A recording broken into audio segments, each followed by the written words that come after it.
જવા દો, મારો રસ્તો છોડો, જવા દો, નહીંતર હું પોલીસને બોલાવીશ. અરે અત્યારે શોધનને બોલાવવાની પરિસ્થિતિ ઊભી થઈ ગઈ છે. જો મને અને જીગલાને જેલમાં મોકલવો હોય ને તો મોકલી દેજે, પણ અત્યારે મારી વાત સાંભળ.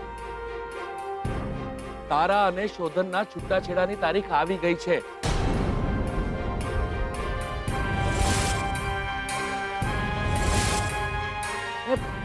અને કાલે તમારે બંને કોર્ટમાં હાજર રહેવું પડશે.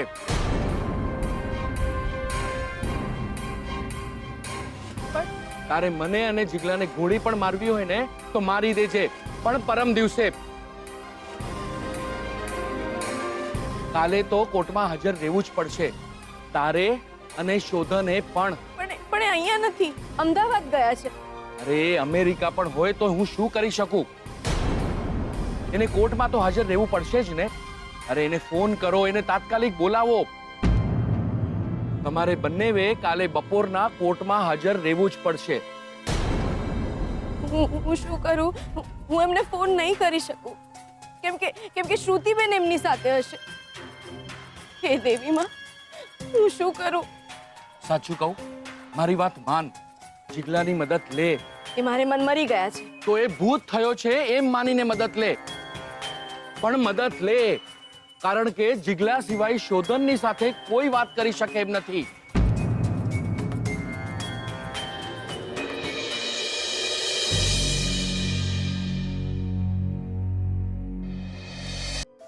અરે જીગલા, શું થયું? ફોન લાગ્યો કે નહીં?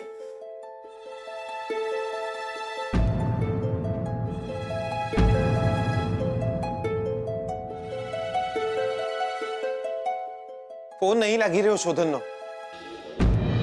હે દેવી માં, હવે શું થશે? જીગલા, પાછો ફોન ટ્રાય કર. ટ્રાય કરતો રે પ્લીઝ.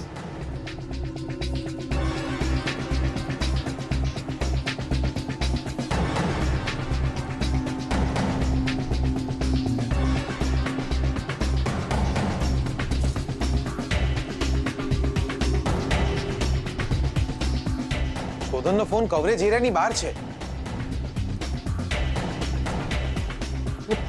અરે પણ શોધન તો અમદાવાદ છે ને. મને નહીં ખબર એ ક્યાં છે. અરે શોધન અને લક્ષ્મી કાલે જો કોર્ટમાં હાજર ન રહ્યા ને, મારે નવી તારીખ લેવી પડશે. અને શોધન અને લક્ષ્મીના છૂટાછેડા 2-3 મહિના લંબાઈ જાય એવું પણ બને.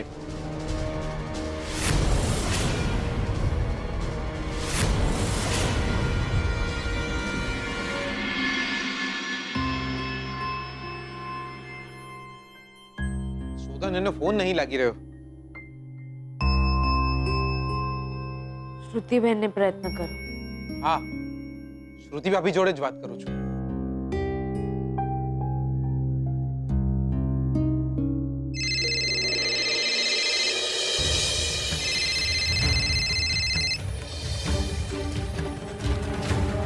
હા બોલ.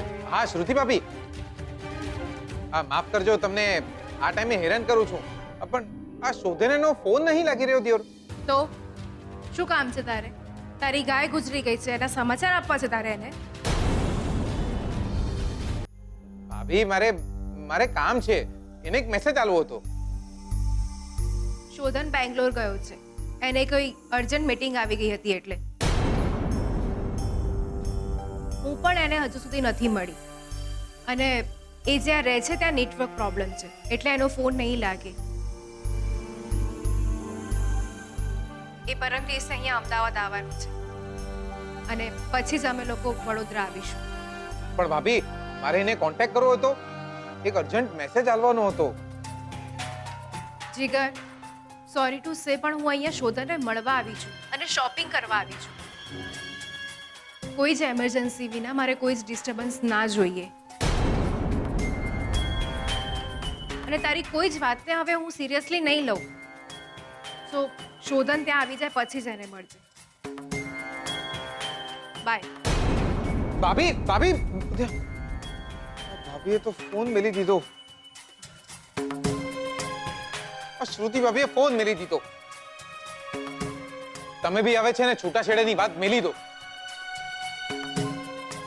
તમે મારા છૂટાછેડાની ચિંતા કરવાની રહેવા દો. તો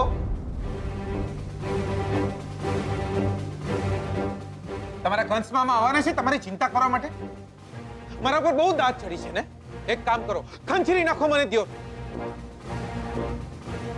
કોરા કાગળિયા પર મારો બી અંગૂઠો પાડી દો. જે છે ને આ જીગલો છે તમારી લાઈફમાં દિયોર. તમારા માટે મગજનું દહીં કરવા વાળો, તમારા માટે લોહી ઉકાળા કરવા વાળો.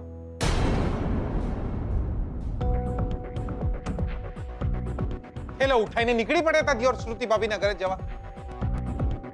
આ તો સારું થયું કે વકીલ કાકા તમને રસ્તામાં મળી ગયા અને હું તમને પાછો ઘરમાં લઈ આવ્યો.